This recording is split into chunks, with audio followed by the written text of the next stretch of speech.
Baiklah, kita lihat teamwork dalam pembuatan tugas DRP. Oke, ikuti kita.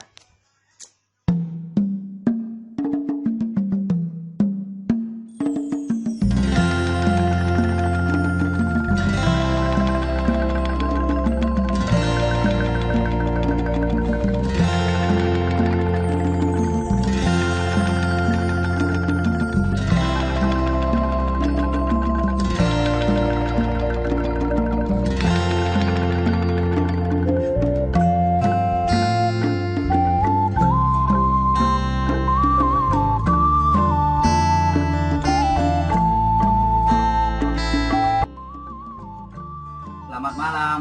Pada kesempatan ini, kelompok kami akan mencoba merancang disaster recovery plan untuk kasus pembobolan server Telkomsel yang merugikan sekitar 10 miliar. Sebelumnya, kami akan memperkenalkan anggota dari kelompok kami. Yang pertama, dengan saya. Perkenalkan, nama saya Agus Subowo. Saya Tommy Sumahendra. Saya Andrea Dewokta. Saya Wisnu Dewantara. Dan saya sendiri, Wayan Agus Haji Maputra. Selanjutnya, kami akan menjelaskan rancangan disaster recovery plan yang kami buat. Perkenalkan, nama saya Agus Subowo. Kelompok kami akan mempresentasikan disaster recovery plan kasus pembobolan server data Telkomsel. Yang pertama, membahas project initiation. Kasus pembobolan server milik operator seluler terbesar di Indonesia yaitu Telkomsel. Kabarnya operator seluler yang 65% sahamnya dimiliki oleh PT Telkom dirugikan puluhan miliar rupiah dari voucher pulsa isi ulang yang berhasil digondol oleh para hacker itu. Memang tak lama berselang, para pegiat dunia maya ini berhasil ditangkap oleh aparat keamanan. Yang tak kalah mengejutkan adalah klaim mereka yang menyebut bahwa Telkomsel terindikasi melakukan kecurangan yang merugikan jutaan pelanggannya. Kasus pembobolan server Telkomsel yang terjadi pada tahun 2010 yang merugikan perusahaan tersebut sebesar 10 miliar rupiah. Menanggapi kasus tersebut, kelompok kami akan membuat perancangan penanggulangan bencana, yaitu mengimprove keamanan jaringan server yang digunakan. Pembentukan tim DRP. Ketua yaitu sebagai penanggung jawab server. Tim pertama sebagai kepala risk management. Tim kedua sebagai teknologi keamanan server terbaru. Tim ketiga sebagai ketua tim operasional. Berikutnya adalah analisa risiko. Risk pertama adalah kebobolan server pulsa. Penyebabnya teknologi keamanan jaringan server. Penanggulangannya dengan pemasangan teknologi keamanan server terbaru. Yang kedua, keamanan jaringan ditingkatkan. Risk yang kedua adalah kebobolan server data pelanggan. Penyebabnya melalui celah yang ada di server pulsa, para hacker dapat memanfaatkannya untuk masuk ke dalam server dan mencurinya.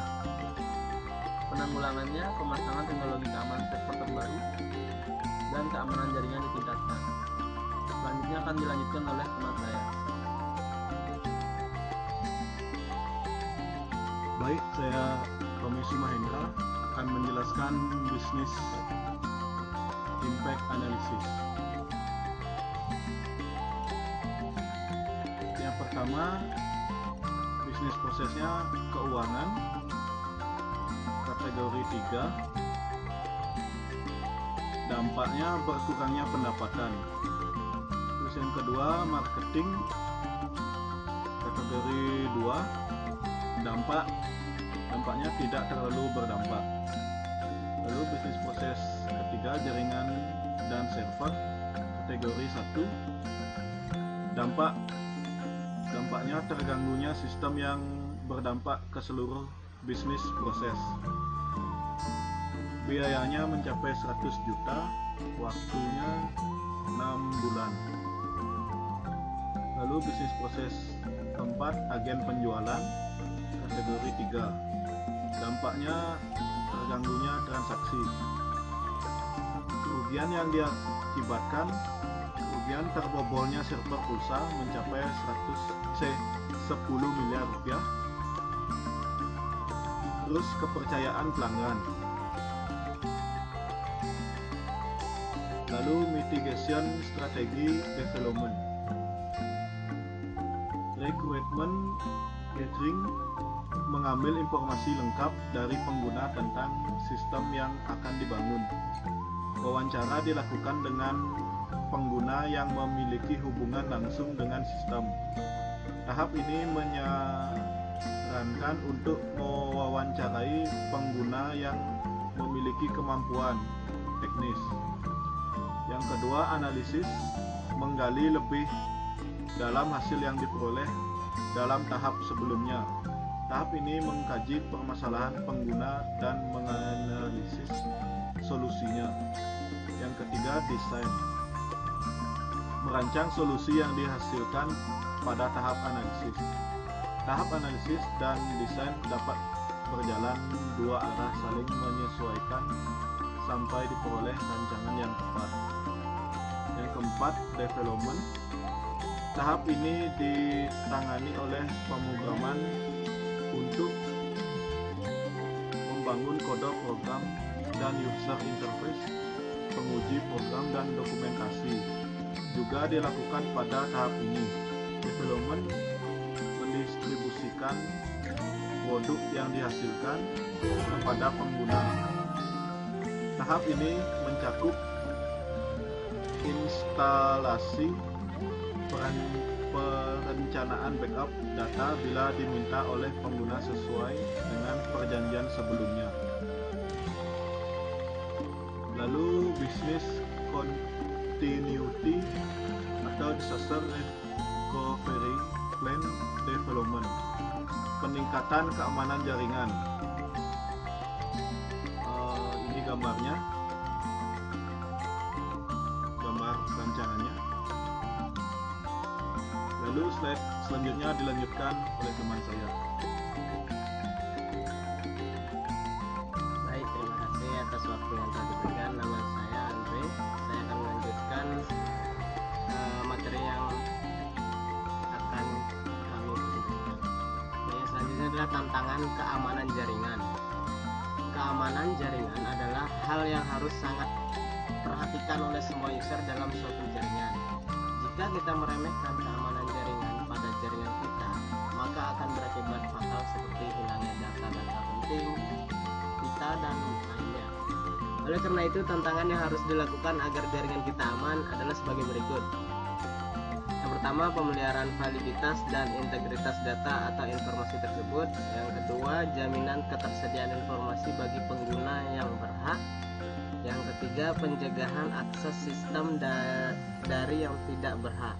Ya, dan yang terakhir, pencegahan akses informasi dari yang tidak berhak.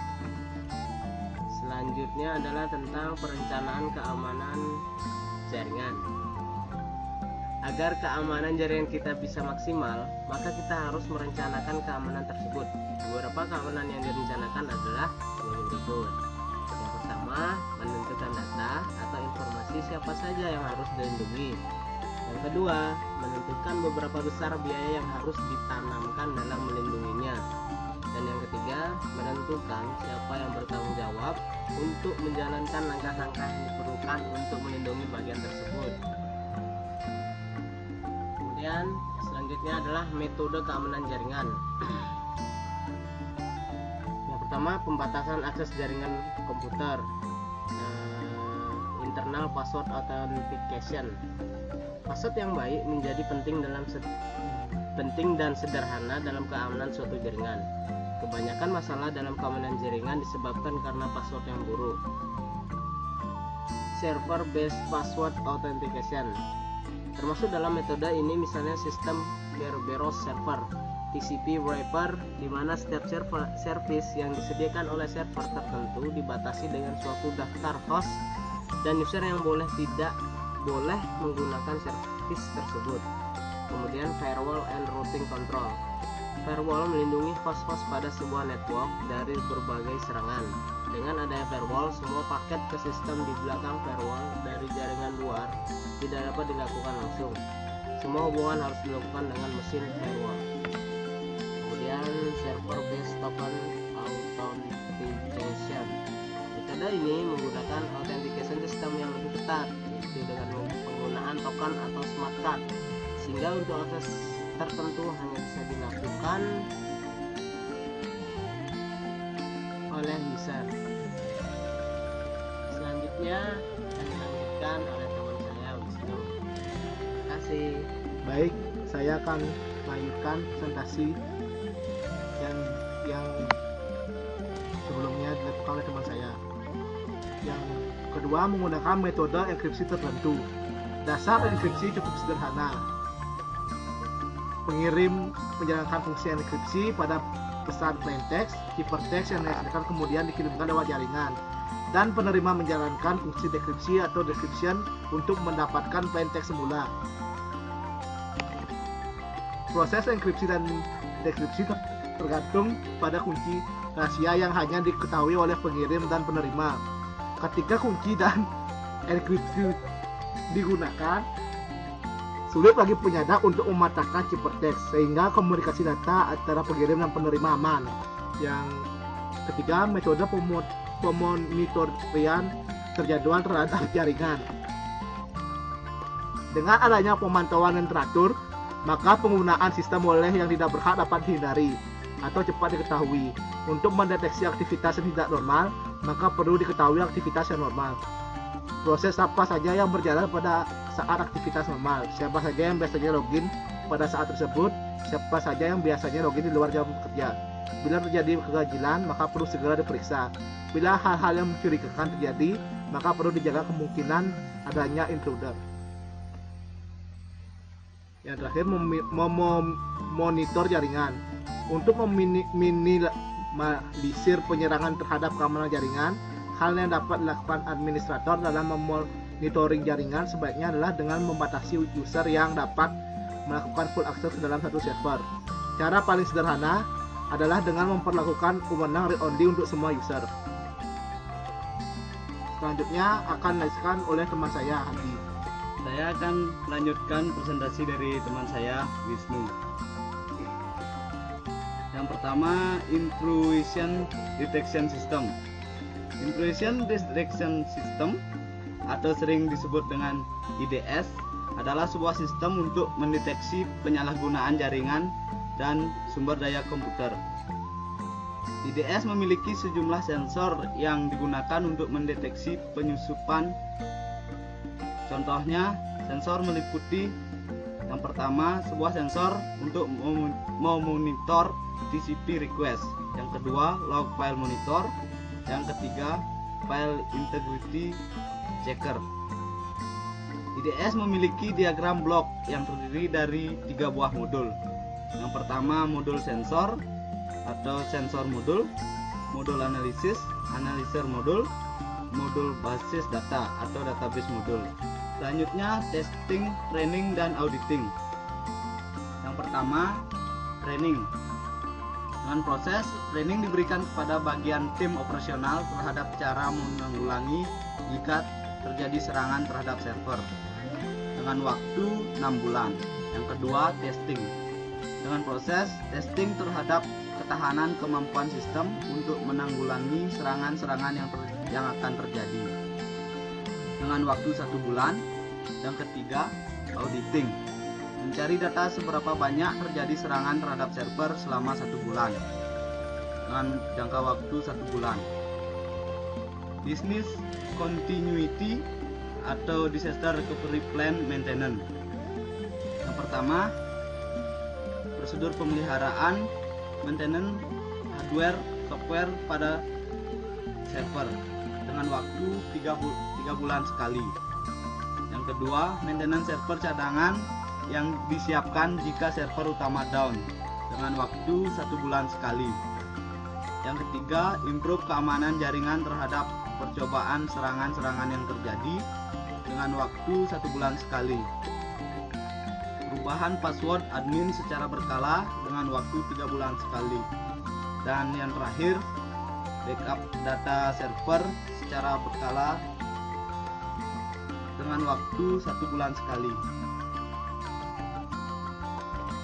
Demikian rancangan disaster recovery plan yang kami buat dari kasus pembobolan server Telkomsel. Sekian dan terima kasih.